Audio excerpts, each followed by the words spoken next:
All right, guys, it's me, Megan Fox. I'm back. Welcome back to my channel. I have not had any time to do live streams. I've got some stuff going on with family and obligations that I have to fulfill.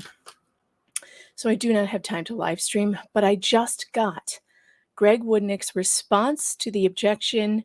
It's a response objection to the petitioner's motion in limine, and I want to read it. Now, I read the motion in limine on my channel recently, and that would be the document where David Gingras thinks he can exclude the testimonies of Mike Maricini and Gregory Gillespie and Matt Mulvey. But it's weird because he also asked the judge to take judicial notice of Gregg's case, and so I'm really not. I don't know where he's going with this, and I think it will be denied. But Gregg had to file a response, and so here it is. Let's read it. I will probably comment on it more on a live stream when I'm able to, but that is not today. All right, here we go. Response objection to petitioner's motion in limine.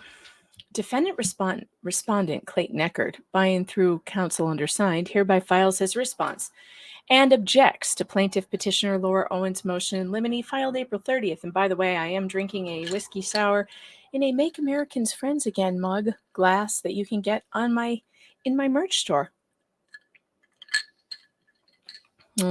Tasty.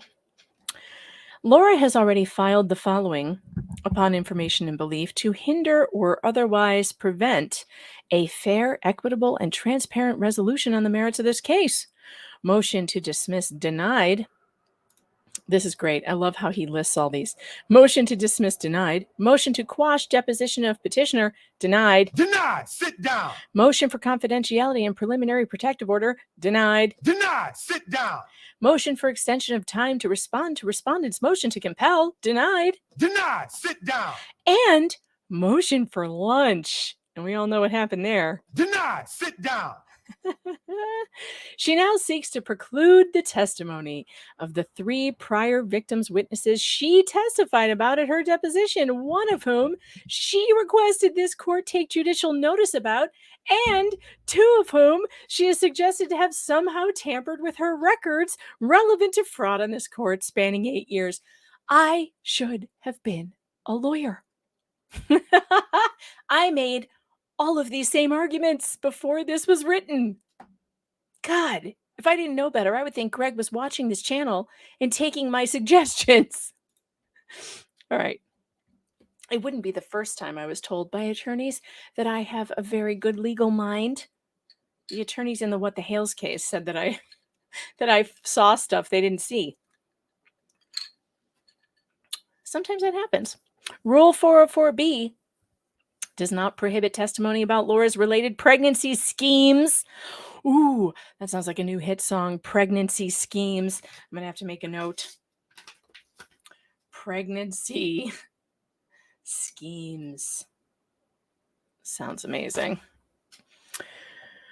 Rule 404B does not prohibit testimony about Laura's related pregnancy schemes. Instead, the rule expressly permits, so it actually allows the anticipated testimony to show proof of motive, opportunity, intent, preparation, plan, knowledge, or absence of mistake or accident.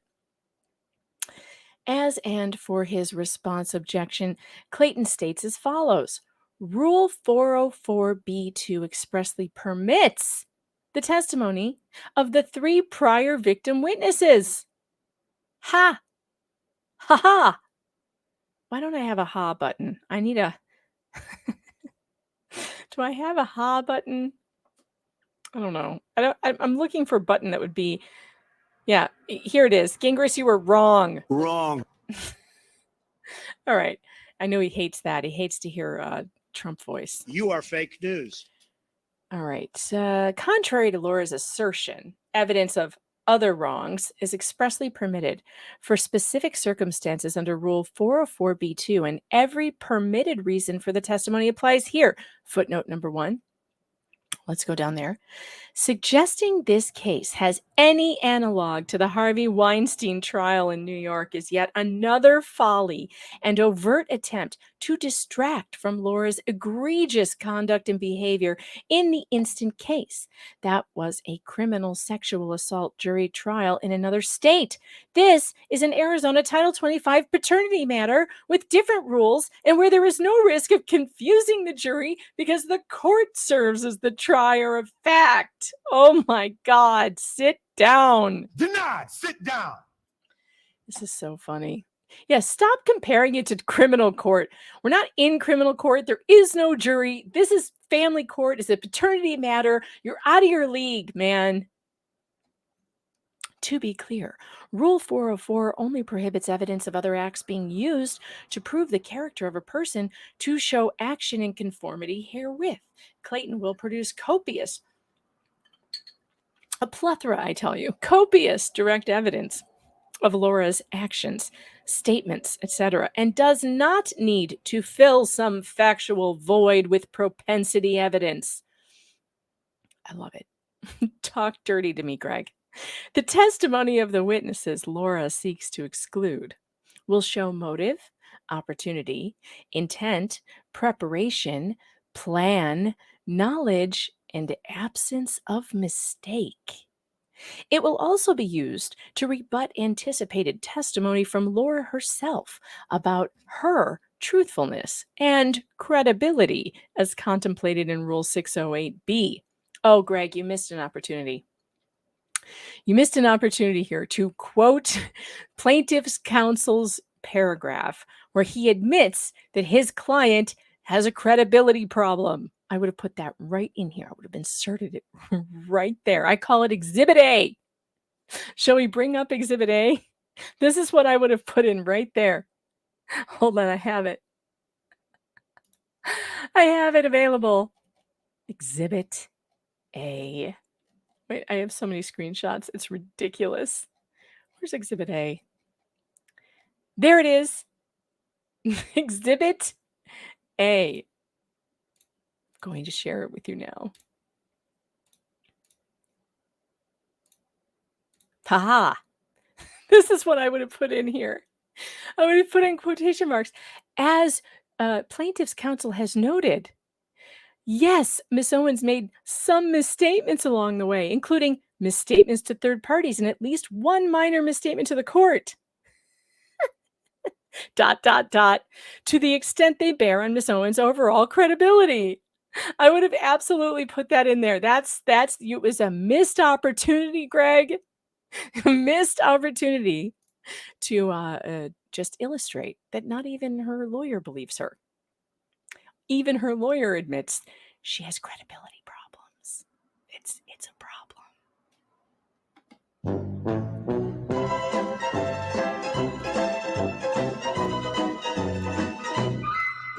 All right, let's get back to it. Ha ha ha, i.e., if Laura testifies that she sincerely believed she was pregnant by Clayton and feigns ignorance about the numerous problems with the curated information she gave to her expert about her alleged pregnancy, the testimony of these witnesses will be entirely admissible and extremely probative. You don't say. Each witness listed, like Clayton, is anticipated to testify to their experiences of what they believe to be fabricated pregnancy claims from Laura Owens that arose from her effort to coerce them to commit to a relationship with her. They are anticipated to testify about her alleged motivation, which includes her alleged preparation and knowledge of fake medical records and repeated threats of self-harm if these men did not agree to stay with her if she miscarried the alleged fetuses. Boom, man. Boom. All the best! With Clayton, these harassing behaviors were already previewed before Judge Galketsis, who issued and affirmed an injunction against harassment against Owens following over 500 texts and emails that served no legitimate purpose. She lied? with witness Gregg Gillespie, this court already took judicial notice, per Laura's request, of the lawsuit Laura filed against him alleging he got her pregnant with twins, which she now denies. She lied. And then, when it was clear he was not interested in her, she got an OOP, an order of protection, against him and later sued him civilly. With the other two witnesses, they are expected to testify to their belief that they had similar relationship demands with alleged pregnancy claims, that Laura similarly feigned miscarriages and abortions, and that Laura fabricated medical evidence to support her pregnancy ruse out of California. Damn! She lied. Oh, this one's gonna hurt. That motherfucker back there is not real. If this entire case seems extraordinary to the court, it is. That is the exact reason why these witnesses need to testify and can do so consistent with 404b2. This is not about improper character evidence. It is about showing Laura Owens had the motive, intent, knowledge, etc. necessary to fabricate pregnancies as expressly allowed by our rules of evidence. Shame. Shame. The reasons for the witnesses' testimony include Laura's motive with the witnesses was to create pregnancy narratives and later terminations, abortions, miscarriage, cancers, oophorectomies, in effort to secure relationships after being rejected. God, that sentence. Laura has the opportunity and intent to fabricate medical records to support her fictitious pregnancy and later pregnancy termination. In this case, she is admitted to tampering with an exhibit already used in court proceedings, but the anticipated testimony will show this is not the first record she has tampered with.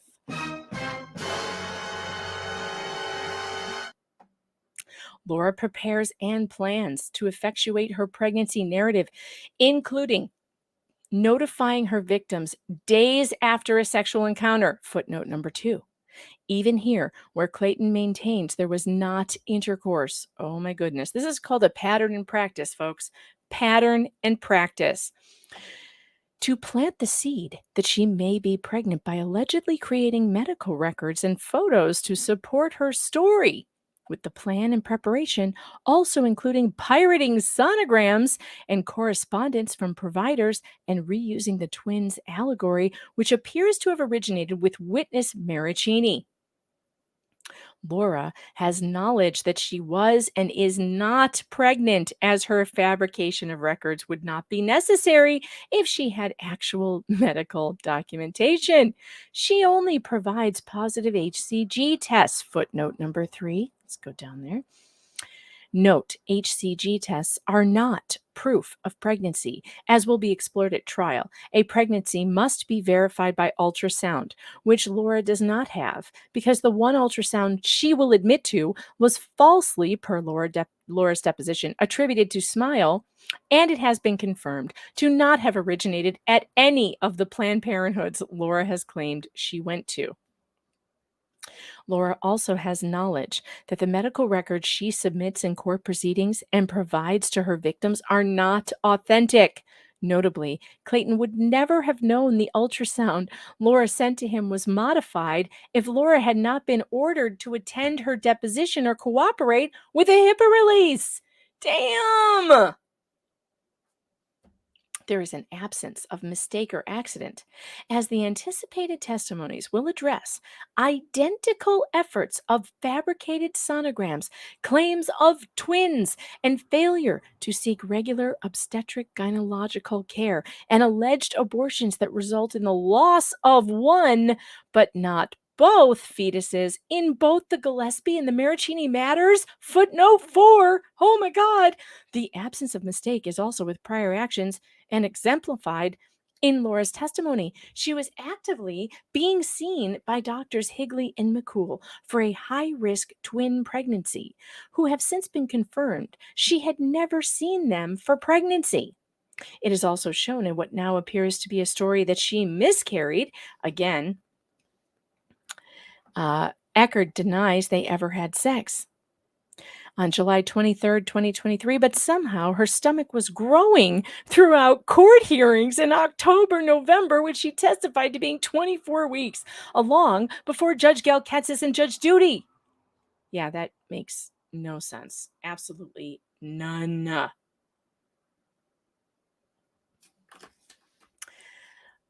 The disclosure of the 3 prior witnesses and their expected testimony was provided under Rule 49.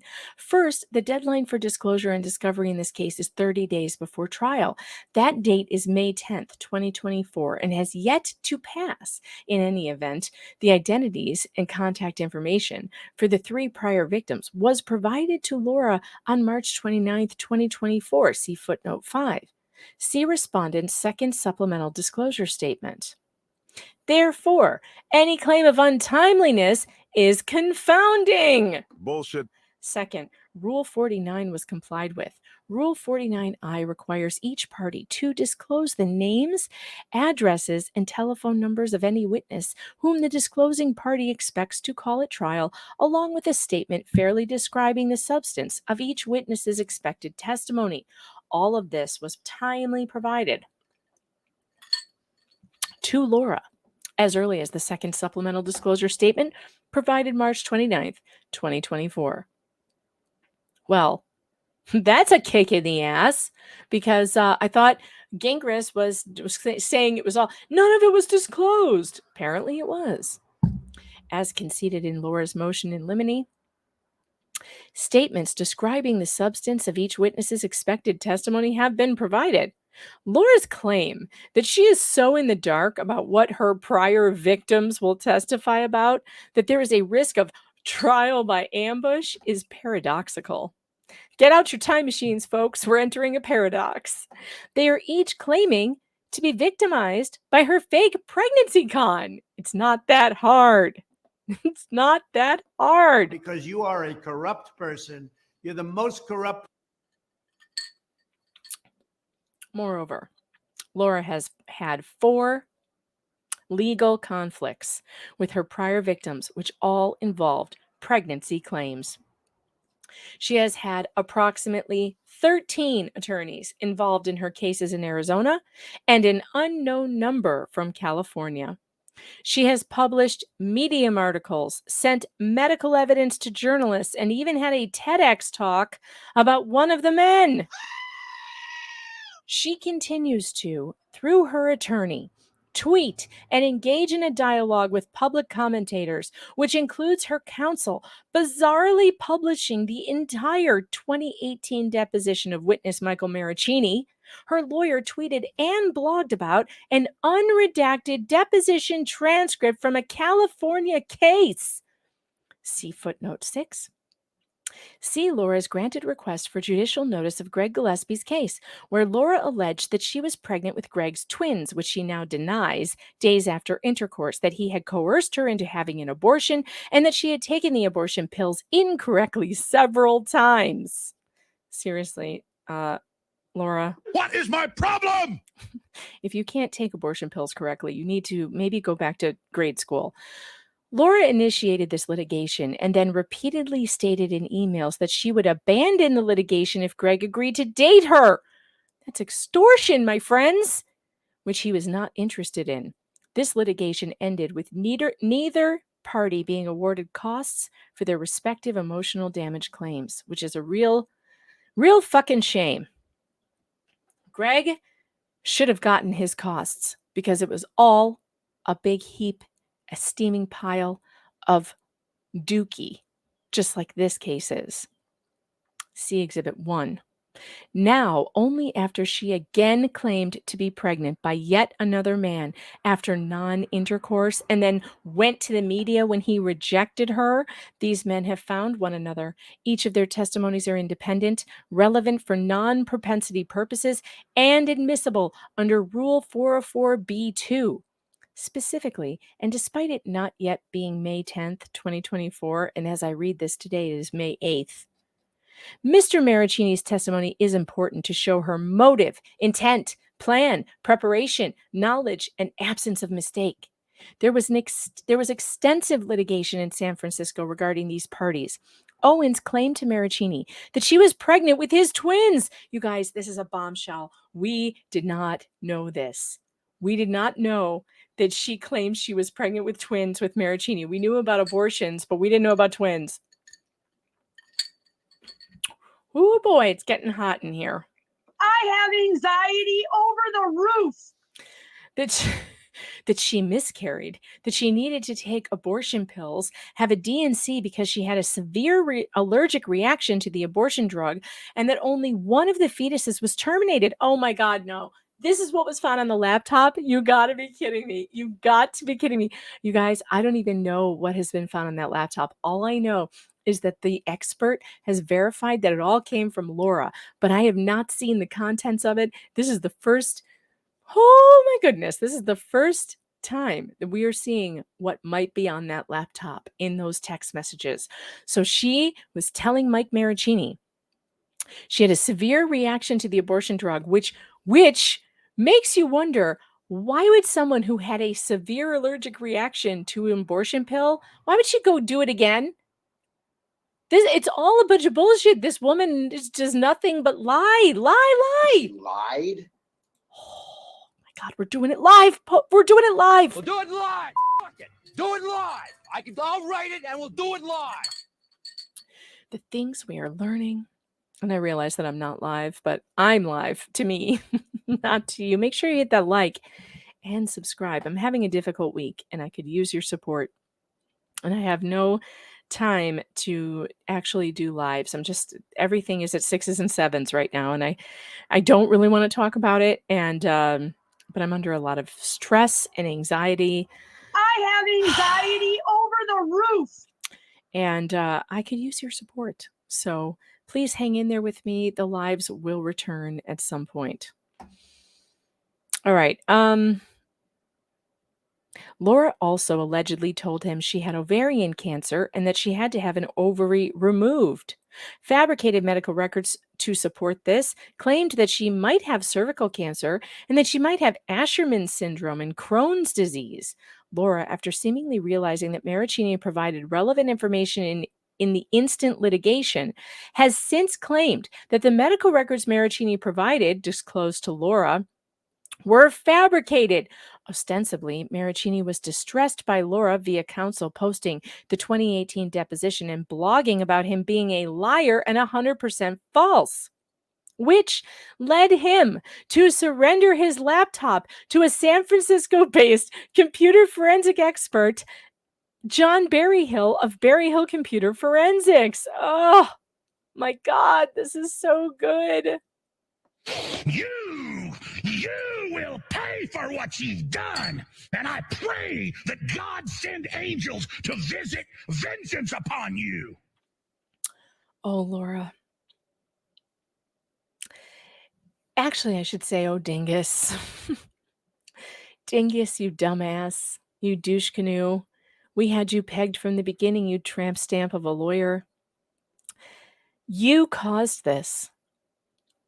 You caused what's about to happen to you to happen because you couldn't help yourself. You had to go and try to impugn Mike Maricini's character.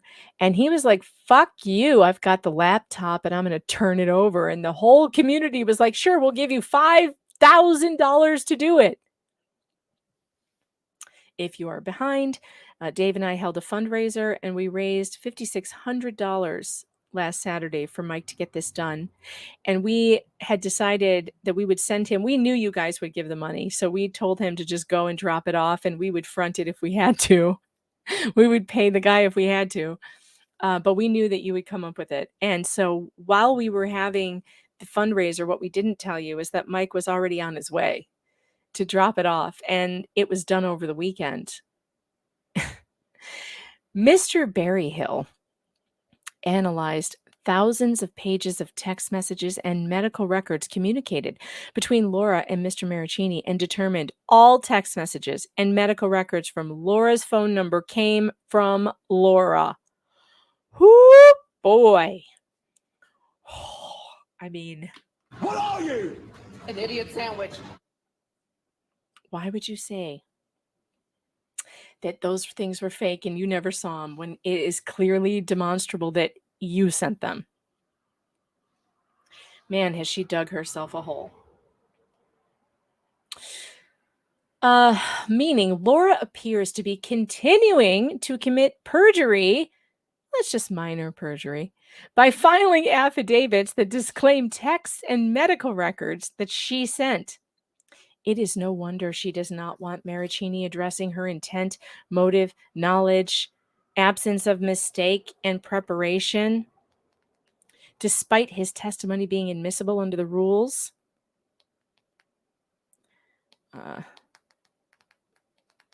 Hold on. Sending text. Okay. As for Mr. Gillespie, this court has already taken judicial notice of his court case, and Laura is therefore very aware of his anticipated testimony, which is expected to be about Laura's motive, intent, plan, preparation, knowledge, and absence of mistake. As provided in the supplemental disclosure statement, Gillespie will likely testify as to his personal knowledge of petitioner's false allegation that she was pregnant with his twins, the allegation that he doctored ultrasound images that petitioner shared with the media, and the communications he had with petitioner regarding the alleged pregnancy. Wait, let me read that again because I feel like it didn't sink in. As provided, did you ever do that sometimes where you're reading and then you're like, wait, what did I just read? As provided in the supplemental disclosure statement, Gillespie will likely testify as to his personal knowledge, I got it, of petitioner's false allegation that she was pregnant with his twins, the allegation that he doctored ultrasound images and that petitioner shared with the media, and the communications he had with petitioner regarding the alleged pregnancy. Okay, I got it that time. Sometimes my ADD needs reining in and rereading. He is anticipated to testify about his belief that Laura was never pregnant by him, that she told him she was pregnant by him with twins days after intercourse, that she only showed him HCG tests. She claims she erred in the abortion medication process, resulting in the loss of the twin fetuses, and that Laura sent him fabricated sonograms. Oh my God, does this sound familiar? We're talking about the Gillespie case now. At least one of these sonograms, there were 2 to 3 in the Gillespie case, appears to have been taken directly from a blog of a woman who was actually pregnant with twins and tragically lost one due to the vanishing twin syndrome. And like, God bless you, ma'am, and we're praying for you at this difficult time. I cannot even imagine what it is like to find out that your tragic story is being used by a con artist to harm people. And whatever we can do for her, whatever we can do for this mom, I'm in. So I will be talking to Dave about it. We're going down to footnote number 7. Witness, as disclosed, indicated that one of Owens's sonograms was from her lost pregnancy, as reported, and image copied from a medical journal and blog about vanishing twin syndrome. So sick. So sick. There is nothing funny about that. This is a sickness. All right, where was that? Okay, there. Mr. M.M., footnote 8, this witness's name is not being used in a public filing as he, upon information and belief, is unhappy with the publicity Laura and her counsel have stirred up, which included him being publicly doxxed by Laura through counsel over Twitter and his blog. Oh my goodness. Yeah, he did that. Dingus did that. Mr. M.M. is also expected to testify about Laura's motive, intent, plan, preparation, knowledge, and absence of mistake based on his personal knowledge and experiences of Laura claiming to be pregnant by him. Per Clayton's supplemental disclosure, he is expected to testify about his prior interactions with petitioner, including his personal knowledge about her alleged fabricated pregnancy back in 2014 in San Francisco. This also is consistent with proof of motive, opportunity, intent, preparation, plan, knowledge, or absence of mistake or accident. Notably, the existence of MM only came to light after Laura testified about him during her deposition. Number 3, oral argument is an unnecessary delay tactic. This is a bench trial, and all proffered testimony is admissible under Rule 404b2 for non-propensity purposes. What does propensity mean in this sense? I know what it means in the other sense. Propensity. I have to look it up. I'm sorry. Because there's a legal definition and there's an English definition, which I know. Propensity means, in English, it means the propensity to do something is a, how do I describe this? It's the likelihood, propensity, likelihood. In legal terms, propensity evidence is generally impermissible form of character evidence in which members prove a person's character in order to show that on a particular occasion the person acted in accordance with the character. All right, interesting. Isn't that strange? Like, because what's the actual definition of propensity? Let me look that up. I wonder if it has a correlation. I'm sorry. I was very good at English. I'm a writer. I'm interested in words. All right. The definition of propensity is an inclination. That's what I said. Likelihood to do something. Inclination or preference. That makes sense. Okay. So propensity evidence means what's the person's inclination or preference for certain behavior, and you turn that into a character reference. I understand. Okay.